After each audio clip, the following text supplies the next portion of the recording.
بسم اللہ الرحمن الرحیم۔ السلام علیکم۔ ٹیک آرٹ نیوز میں خوش آمدید۔ 9 مئی 2023 19 شوال 1444 ہجری بروز منگل۔ ٹیک آرٹ نیوز لایا ہے سعودی عرب کے حالات اور قانون میں تبدیلیوں کی خبریں۔ اگر آپ بھی جاننا چاہتے ہیں تو چینل کو سبسکرائب کریں، لائک کریں، گھنٹی کے بٹن کو دبائیں تاکہ ہر آنے والی ویڈیو کی نوٹیفیکیشن آپ تک پہنچ سکے۔ تو چلتے ہیں خبر نامے کی طرف۔ سعودی کابینہ نے عرب لیگ کے اجلاسوں میں شام کی دوبارہ شرکت کے فیصلے کا خیر مقدم کیا ہے۔ سرکاری خبرساں ایجنسی ASPA اور عرب نیوز کے مطابق منگل کو شاہ سلمان بن عبدالعزیز کی زیر صدارت جدہ کے قصر السلام میں ہونے والے اجلاس میں کئی فیصلوں کی منظوری دی گئی۔ سعودی کابینہ نے کہا کہ سعودی عرب شام کے بحران کے سیاسی حل تک پہنچنے کی کوششوں کی سپورٹ کا خواہاں ہے۔ کابینہ نے سوڈان کی بحران پہ بھی تبادلہ خیال کیا اور کہا کہ سعودی عرب بحران کے حل کرنے کے لیے سفارتی اور انسانی بنیادوں پر کوششیں جاری رکھے گا۔ کابینہ کو سوڈان کے تازہ صورتحال اور امن و استحکام کی بحالی اور بحران کے حل کے حوالے سے سعودی عرب کی کاوشوں کے بارے میں بریفنگ دی گئی۔ کابینہ کو علاقائی و بین الاقوامی حالات سے متعلق مشاورت اور برادر و دوست ممالک کے قائدین اور عہدیداروں سے ملاقاتوں اور رابطوں کے بارے میں آگاہ کیا گیا۔ سعودی عرب کے شاہ سلمان مرکز برائے امداد و انسانی خدمات نے سوڈان کے لیے فضائی امدادی پل قائم کر دیا۔ پہلے 2 طیارے منگل کو 20 ٹن امدادی سامان لے کر ریاض سے سوڈان روانہ ہوئے ہیں۔ الاخباریہ کے مطابق شاہ سلمان مرکز کے سربراہ ڈاکٹر عبداللہ الربیہ نے بتایا کہ فضائی پل کے ذریعے سوڈانی بھائیوں اور بحرانی حالات سے متاثرہ پناہ گزینوں کو ہنگامی بنیادوں پر امداد فراہم کی جا رہی ہے۔ امدادی سامان میں کھانے پینے کی اشیاء، خیمے، کمبل، چادریں اور دیگر اشیاء شامل ہیں۔ ڈاکٹر عبداللہ الربیہ نے کہا کہ فضائی امدادی پل پروگرام سعودی عرب کی انسانیت و نواز پالیسی کا حصہ ہے۔ اس کے تحت بحرانی حالات سے 2-4 برادر اور دوست ممالک کے باشندوں کی انسانی بنیادوں پر مدد کی جاتی ہے۔ یاد رہے کہ سعودی عرب کے شاہ سلمان مرکز برائے امداد و انسانی خدمات نے پیر کو سوڈانی بھائیوں کی مدد کے لیے ساہم پورٹل کے ذریعے عوامی امدادی مہم کا آغاز کیا ہے۔ شاہ سلمان بن عبدالعزیز اور ولی عہد شہزادہ محمد بن سلمان نے اتوار کو امدادی مہم شروع کرنے کا فرمان جاری کیا تھا۔ سعودی عرب کی وزارت ثقافت اور وزارت تعلیم نے نوجوان نسلوں کو مانگا کامکس بنانے کے فن سے آگاہ کرنے کے لیے مانگا ایجوکیشن پروگرام کا آغاز کیا ہے۔ عرب نیوز کے مطابق یہ پروگرام مدرسی پلیٹ فارم لاگو کی جانے والی ورچوئل غیر نصابی سرگرمیوں کے طور پر سرکاری، نجی اور بین الاقوامی اسکولوں میں مڈل اور سیکنڈری گریڈز کے طلباء کے لیے ہے۔ مانگا کامکس جاپانی آرٹس کی ایک ایسی شکل ہے جو کسی کہانی سے متعلق مزاحیہ انداز میں کارٹون کی شکل میں ڈرائنگ اور گرافک بنانے کا فن ہے۔ طلباء کے لیے غیر نصابی سرگرمیوں کے طور پہ یہ پروگرام 10 تعلیمی اقساط پر مشتمل ہے، جس کا مواد معروف جاپانی یونیورسٹیوں کے ماہرین کے بہترین طریقوں اور بین الاقوامی معیار کے مطابق تیار کیا گیا ہے۔ اس پروگرام کا مقصد طلباء و طالبات کو مزاحیہ انداز کی ڈرائنگ کی تخلیق کرنے کے لیے ضروری مہارت سے آراستہ کرنا ہے اور انہیں کامکس بنانے کی بنیادی اصولوں سے آگاہ کرنا ہے، جس میں کرداروں کی تخلیق، لکھنے اور کہانی کے واقعات کی ڈرائنگ شامل ہے۔ سعودی محکمہ پاسپورٹ اینڈ امیگریشن، جو وزارت داخلہ کا ذیلی ادارہ ہے، اس کے قانون کے مطابق مملکت میں مقیم غیر ملکیوں کے اقامہ، خروج عہدہ اور خروج نہائی کے اجراء کا ذمہ دار ہے۔ مملکت میں رہائش پذیر غیر ملکی افراد جب مستقل بنیاد پر اپنے ملک جاتے ہیں تو انہیں فائنل ایگزٹ، جسے عربی میں خروج نہائی کہا جاتا ہے، حاصل کرنا ضروری ہوتا ہے۔ کفالت کی تبدیلی کے حوالے سے جوازات کے ٹوئٹر پر ایک شخص نے دریافت کیا، عامل کے ویزے پر کفیل نے اقامے جاری نہیں کرایا بلکہ امیگریشن نمبر کی بنیاد پر حروف فائل کرا دیا۔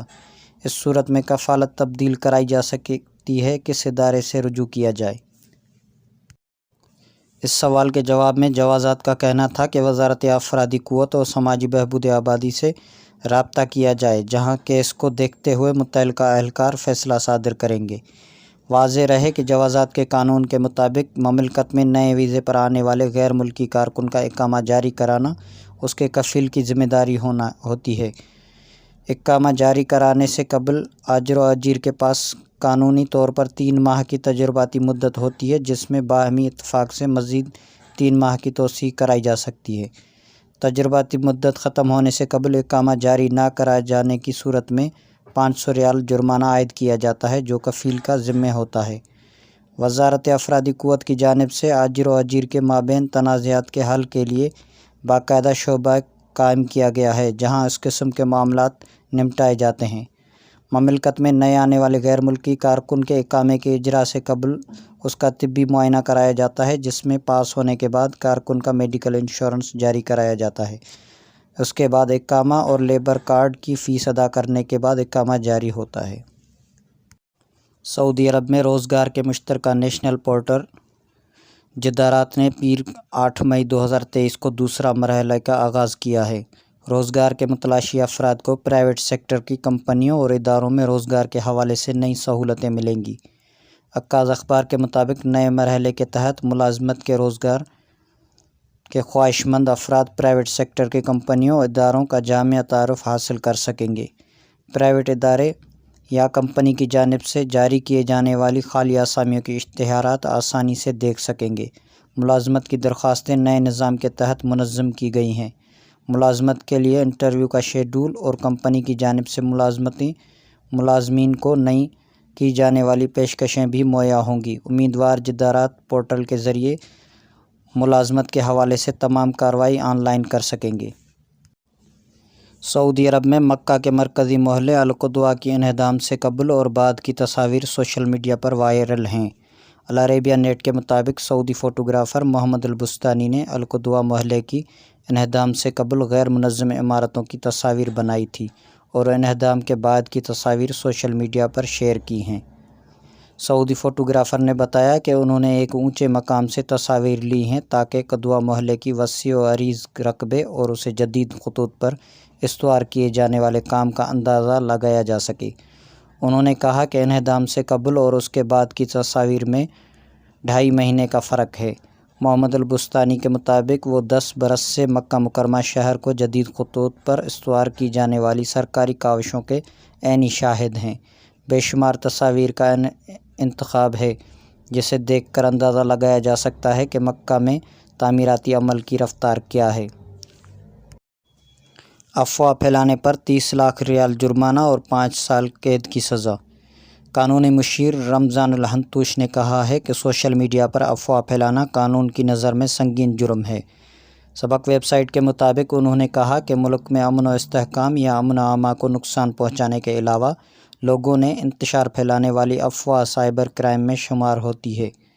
انہوں نے کہا کہ سوشل میڈیا کے کسی بھی ذریعے پر افواہ پھیلانے پر 30 لاکھ ریال جرمانہ اور 5 سال قید کی سزا ہو سکتی ہے۔ انہوں نے سوشل میڈیا صارفین کو ہدایت کی ہے کہ خبریں مستند ذرائع سے حاصل کی جائیں۔ سوشل میڈیا پر پھیلائی جانے والی غیر حقیقی خبروں کو شیئر نہ کیا جائے۔